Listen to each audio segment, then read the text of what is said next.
Here we're going to continue the problem that we had in the wage bracket FIT YouTube.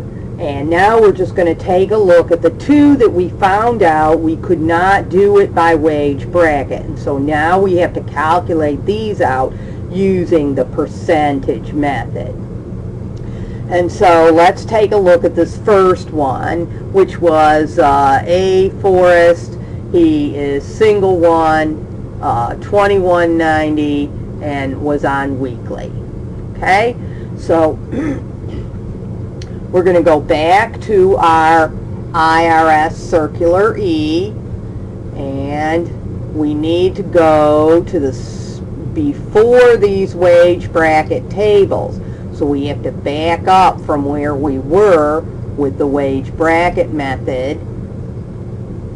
And right before the wage bracket tables start is where the percentage method tables are. And so these are the percentage method tables. And we have to go to the first page of this, which is this page right here. Okay, how to use the income tax withholding tables. This is in Circular E, also known as Publication 15. And in 2014, this is on page 41 of your Circular E. Okay, now the first thing we have to do is take a look at this Table 5 percentage method. 2014 amount for one withholding allowance.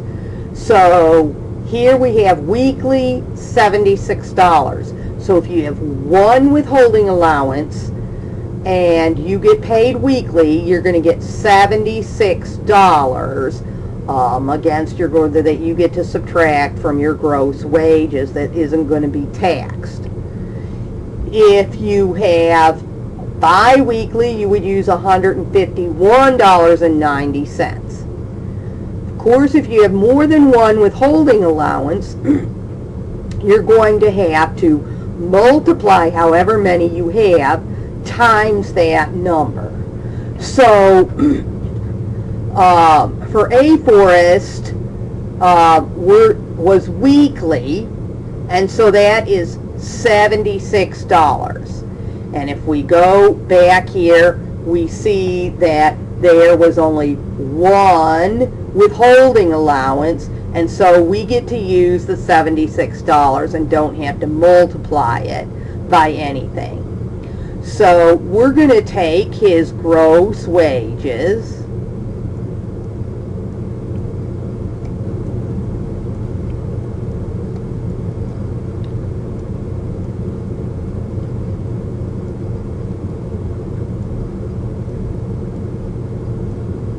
okay, which is $21.90,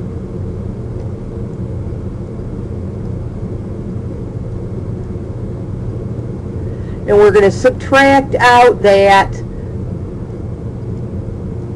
$76.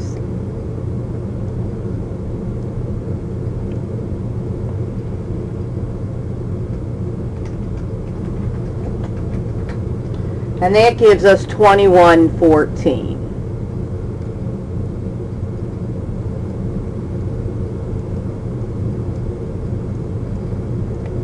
Okay? Now that's the part of his gross wages that is then going to be taxable that we have to calculate for the tax. Okay? So we go back to the Circular E. So we're done with this Table 5 now. Now we have to go to the next section where it says percentage method tables for income tax withholding, and we have to find the proper table. And we want weekly, which is Table 1, weekly. And then each of these tables is divided. On the left side is single, and the right side is married. Now A. Forrest was single, and so we're going to use the left side. Then we're going to look up his amount, that amount that we calculated, which was $21.14. We're going to see where does it fit in this over but not over columns. And so the $21.14 would fit down here in this fourth row where it says 1762, but not over 3627. So the 2114 would fit in there. Then we're going to go all the way to the right, and it says 1762, and we read what it says above that. Of the excess over 1762. So we're going to go back here, and it wants to know how much is this 2114 over the 1762. So we have to subtract out the 1762.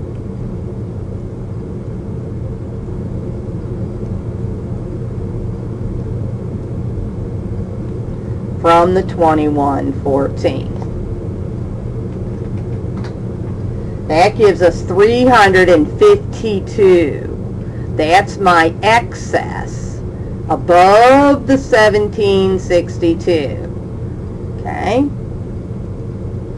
So that excess over the 1762 is $352. Okay? Now I'm going to go one step to the left, and it says 28%. Okay, so 28% of that excess. So that means I need to multiply this 352 excess times the 28%, which would be 0.28. Okay?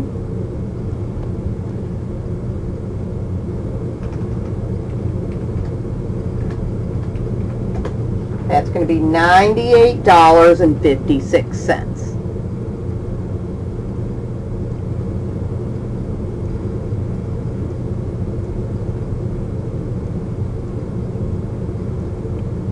Okay, we go back. Okay, now I'm going to go one more step to the left. It says plus $350. So I'm going to add $350.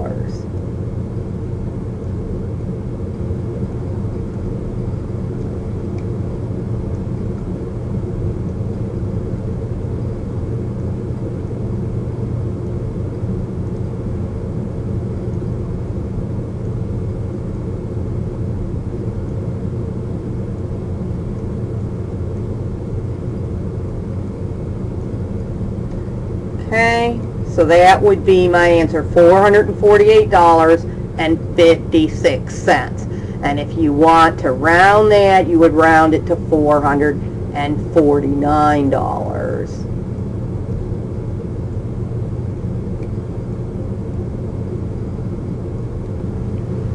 Okay, now let's take a look at the other one, who is H. Palmer.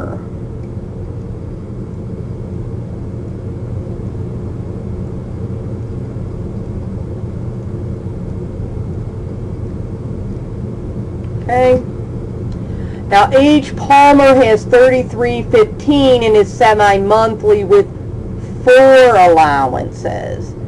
Okay, so we need first to go back to that table of the allowances back here on page 41. And this was semi-monthly is $164.60. Okay, and so we're going to take $164.60 and we're going to multiply it times the 4 allowances. $164.60 is for 1 allowance, and we have 4 allowances for Mr. Palmer. Okay, so $164.60 times 4 is $658.40.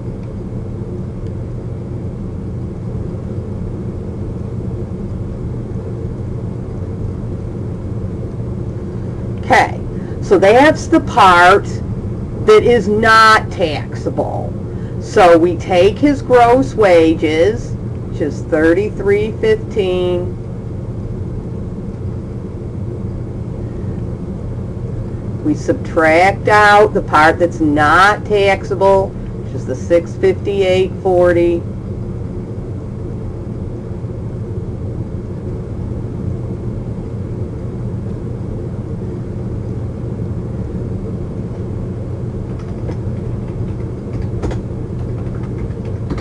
And we get 2656.60.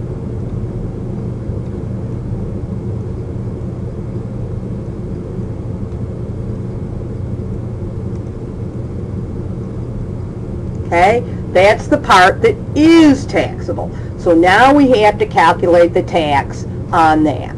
So we go back, and we have to now go to the tables for percentage method. Here they are. And we need semi-monthly, which is table 3. And Mr. Palmer was married. And so we need the right-hand side of table 3 for married persons. Then we need to look up that number that we had, the 2656.60, and see where does that fit. Well, that fits into the second row, which is over 1108, but not over 3427. We go all the way to the right of that row, and it says of the excess over 1108. So we have to subtract out the 1108.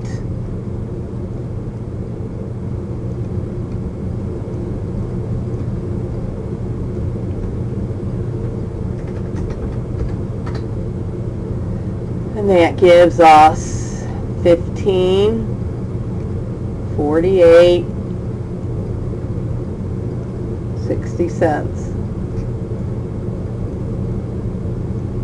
Okay, we go back and we go to the same row, which was the second row, and we go to the left, and it says 15% of the excess. So we have to multiply this by 15%.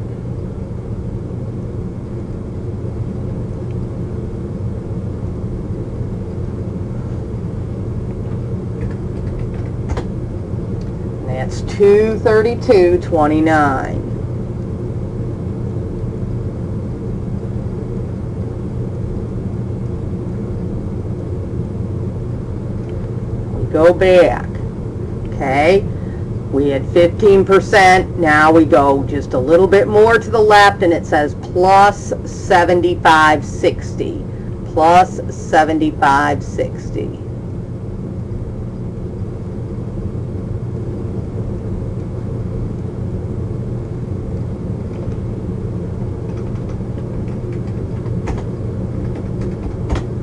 And we get 307.89.